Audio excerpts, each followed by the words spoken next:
요한복음 18장 4절에서 13절 말씀 우리 한 목소리로 읽겠습니다. 예수께서 그 당할 일을 다 아시고 나아가 이르시되 너희가 누구를 찾느냐 대답하되 나사렛 예수라 하거늘 이르시되 내가 그니라 하시니라. 그를 파는 유다도 그들과 함께 섰더라. 예수께서 그들에게 내가 그니라 하실 때에 그들이 물러가서 땅에 엎드러지는지라. 이에 다시 누구를 찾느냐고 물으실 때 그들이 말하되 나사렛 예수라 하거늘 예수께서 대답하시되 너희에게 내가 그니라 하였으니 나를 찾거든 이 사람들이 가는 것은 용납하라 하시니 이는 아버지께서 내게 주신 자 중에서 하나도 잃지 아니하였사옵나이다 하신 말씀을 응하게 하려 함이로라. 이에 시몬 베드로가 칼을 가졌는데 그것을 빼어 대제사장의 종을 쳐서 오른편 귀를 베어 버리니 그 종의 이름은 말고라. 예수께서 베드로더러 이르시되 칼을 칼집에 꽂으라. 아버지께서 주신 잔을 내가 마시지 아니하겠느냐 하시니라. 이에 군대와 천부장과 유대인의 아랫사람들이 예수를 잡아 결박하여 먼저 안나스에게로 끌고 가니 안나스는 그 해의 대제사장인 가야바의 장인이라. 아멘. 예수님께서 제자들과 함께 예루살렘 동편 기드론 시내 건너편에 있는 동산에 계실 때에 가룟 유다가 예수님을 붙잡기 위해 로마의 군대와 대제사장들과 바리새인들의 수하를 데리고 왔습니다. 하지만 예수님은 당황하거나 놀라지 않으시고 동산을 둘러싸고 있는 무리들에게 너희가 누구를 찾느냐라고 물으십니다. 요한복음 18장 4절입니다. 예수께서 그 당할 일을 다 아시고 나아가 이르시되 너희가 누구를 찾느냐. 방금 읽은 말씀에 있는 것처럼 예수님은 그들이 온 목적과 이후에 있을 일들에 대하여 모두 알고 계셨습니다. 애초부터 이 모든 일은 하나님의 뜻과 계획 안에서 이루어지는 일이며 지금은 예수님께서 기다려 오신 예수님의 때가 시작되는 시간이었기 때문입니다. 결국 예수님께서 잡히시고 고난당하시며 십자가에 죽으시는 일은 사람의 음모나 책략으로 인해 결정되고 진행되어서 어쩔 수 없이 당하시는 일이 아니라 예수님께서 선택하신 일이며 그것은 하나님의 뜻대로 되는 것일 뿐인 것입니다. 예수님께서 너희가 누구를 찾느냐라고 물으시자 그들은 나사렛 예수를 찾는다 대답했고 예수님은 담담하게 내가 그다라고 대답하셨습니다. 요한복음 18장 5절입니다. 대답하되 나사렛 예수라 하거늘 이르시되 내가 그니라 하시니라. 그를 파는 유다도 그들과 함께 섰더라. 그를 파는 유다도 그들과 함께 섰더라라는 기록으로 보아서 그들은 이미 너희가 누구를 찾느냐라고 묻는 그 당사자가 그들이 찾는 나사렛 예수라는 사실을 알고 있었습니다. 이미 예수님에 대한 소문이 예루살렘 여기저기에 퍼져 있었을 뿐만 아니라 가룟 유다가 예수님께 와서 입맞춤으로 그분이 예수님이라는 신호를 보낸 뒤였으니 그분이 예수님이신 것을 모르는 사람은 아무도 없었을 겁니다. 그럼에도 불구하고 이런 문답이 오고 가는 것은 지금 일어나는 일이 대제사장들과 바리새인들이 로마 군대나 또 가룟 유다와 바론 유다 같은 사람들의 의도와 뜻대로 되는 일이 아니라 예수님께서 선택하신 일이라는 것을 명확하게 드러내기 위한 것입니다. 체포의 절차가 진행되고 있는 것이고 그 일에 예수님은 직접 나서시는 겁니다. 예수님이 스스로 정체를 밝히시는 거죠. 예수님은 자신을 나타내실 수도 있고 숨기실 수도 있습니다. 예수님은 궁지에 몰리시는 일이 없습니다. 이 모든 일은 부득불 어쩔 수 없이 당하는 일이 아니라는 겁니다. 예수님의 자발적인 뜻과 의지대로 일어나는 일일 뿐인 거죠. 이것이 이렇게까지 강조되는 이유는 예수님이 이 땅에 오신 목적이 애초부터 십자가를 지는 것에 있었다는 것이 명확하게 드러나야 하기 때문입니다. 예수님은 세상에 오셔서 나름의 방법으로 세상을 바꿔보려고 애를 쓰다가 그게 잘 되지 않아서 어쩔 수 없이 십자가에 죽으신 것이 아닙니다. 처음부터 죽으러 오셨습니다. 그것만이 죄와 사망이 지배한 세상을 구원할, 또 본질상 진노의 자녀들인 우리를 구원할 유일한 방법이라서 그렇게 하기로 하셨습니다. 우리를 살리기 위해서, 우리를 죄와 사망의 자리에서 건져내시기 위해서 우리가 매달려야 하는 십자가에 친히 달리기로 하셨습니다. 그래서 십자가는 예수님의 실패의 자리가 아니라 자신의 이 땅에 오신 뜻과 목적을 완성하고 이루는 자리였습니다. 그래서 우리가 가상칠언이라고 부르는 십자가의 마지막 7마디 말씀 중에 다 이루었다라는 말씀이 있는 겁니다.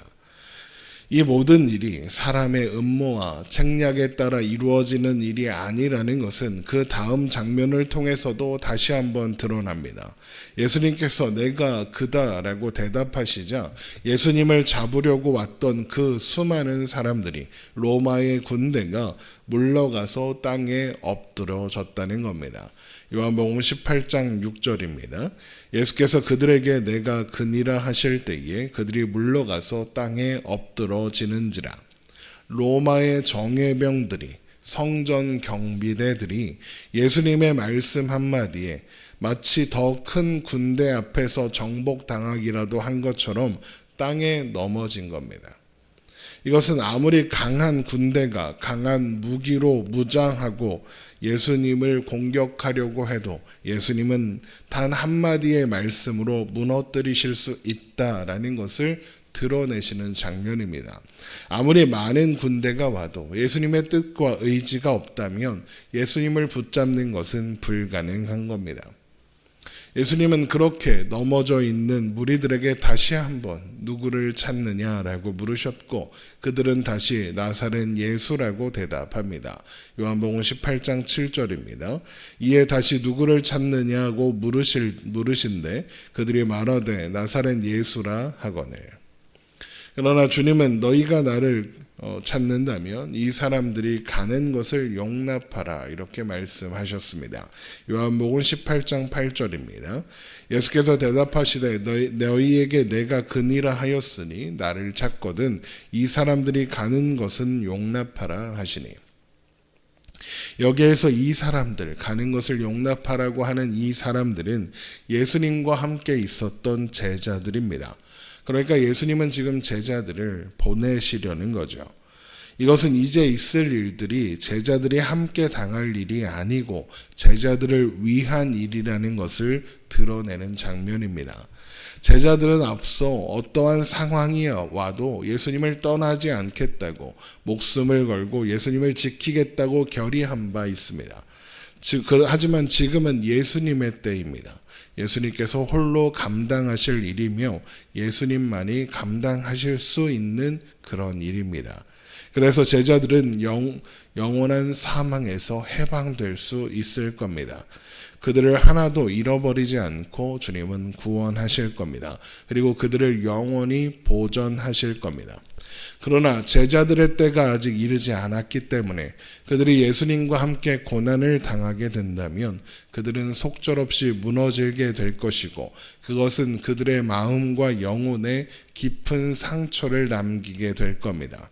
주님은 제자들이 아직 그런 시련을 당할 준비가 되지 않았으며 그들을 그런 시련으로부터 보호하시기 위해서 그들을 하나도 잃어버리지 않고 보존하시기 위해서 그 자리를 떠날 수 있도록 그 길을 여시는 겁니다.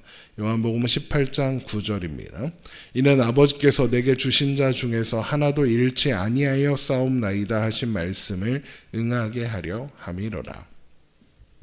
그렇게 예수님께서는 그들을 하나도 잃어버리지 않고 보존하사 이후에 예수님께서 이루시는 모든 일을 이루시고 승천하신 후에 보혜사 성령님이 오시면 그들은 예수님을 십자가에 못 박은 바로 그 사람들 앞에서 예상되는 모든 시련을 기꺼이 감수하고 영원히 생명의 복음 안에서 복음을 전하는 사람들이 될 겁니다. 그러므로 그 전까지 제자들은 아직 보호받아야 할 대상일 뿐인 거죠. 그러나 이런 예수님의 마음을 알 리 없는 제자들은 자신들이 했던 결의대로 예수님을 지키기 위해 싸우기로 합니다.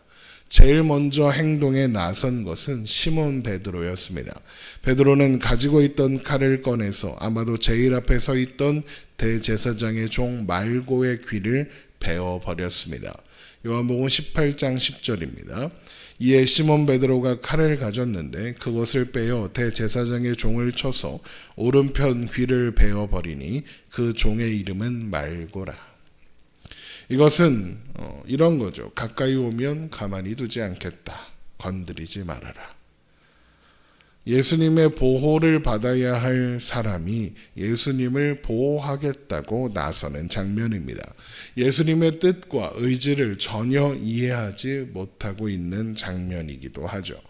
그런 베드로에게 예수님은 칼을 치우라 라고 하시면서 말고의 귀를 고쳐주셨고, 예수님께서 잡히시는 것은 아버지께서 주시는 잔을 마시는 것이라고, 그러니까 하나님 아버지의 뜻을 이루는 일이라고 말씀하십니다. 요한복음 18장 11절입니다. 예수께서 베드로더러 이르시되 칼을 칼집에 꽂으라. 아버지께서 주신 잔을 내가 마시지 아니하겠느냐 하시니라. 다시 한번 이제 일어나는 그 일이 사람의 음모와 책략으로 인해 일어나는 일이 아니라 하나님 아버지와 예수님의 뜻에 따라 되는 일인 것을 드러내시는 겁니다. 누가복음에는 이것까지 참으라 라는 권면이 있고, 마태복음에는 너는 내가 내 아버지께 구하여 지금 12군단 더 되는 천사를 보내시게 할 수 없는 줄로 아느냐 라는 책망도 기록되어 있는데, 그 모든 말씀도 결국에는 모두 이제 일어나는 일들이 하나님의 뜻과 섭리대로 되는 일이라는 것을 드러내는 말씀이다라고 설명할 수 있습니다. 아마도 제자들은 이렇게 이 모든 일을 그저 담담히 받아들이기로 하시는 예수님의 모습을 보고 거기 그대로 있다가는 예수님과 함께 죽임을 당할 수도 있겠다라는 생각이 들었을 겁니다. 그래서 큰 두려움이 찾아왔을 테죠. 그래서 제자들은 모두 예수님을 버리고 도망칩니다. 그렇게 예수님은 결박당하여 대제사장 안나스에게로 끌려가시게 되는 겁니다. 요한복음 18장 12절입니다. 이에 군대와 천부장과 유대인의 아랫사람들이 예수를 잡아 결박하여 먼저 안나스에게로 끌고 가니 안나스는 그 해의 대제사장인 가야바의 장인이라. 말씀 한마디로 아무리 큰 군대라 해도 제압하실 수 있는 하나님이신 예수님께서 힘없는 어린 양처럼 결박당하시고 끌려가십니다. 왜 그렇게 하십니까? 그것이 하나님의 뜻이기 때문입니다. 이 모든 일은 그런 하나님의 뜻이 이루어져 가는 과정입니다. 그러면 왜 하나님은 그런 일을 뜻하셨습니까? 왜 하나님은 그런 일을 하기로 하시는 거겠습니까? 그 이유는 오직 한 가지, 우리 때문입니다. 우리를 향한 사랑 때문에 하나님은 이런 일을 행하기로 결정하셨고, 예수님은 그 뜻대로 그 길을 걸어가시는 겁니다. 이것이 우리를 향한 사랑, 우리를 영원까지 보존하시겠다는 하나님의 의지의 표현인 겁니다. 우리를 위해 기꺼이 자기 아들을 내어주신 하나님입니다. 그분께서 우리를 위하여 무엇을 더 아끼시겠습니까? 여러분, 그 사랑을 또 그 은혜를 기억하며 하나님을 바라보고 의지함으로 우리가 함께 오늘을 살아가야 하겠습니다. 기도하겠습니다.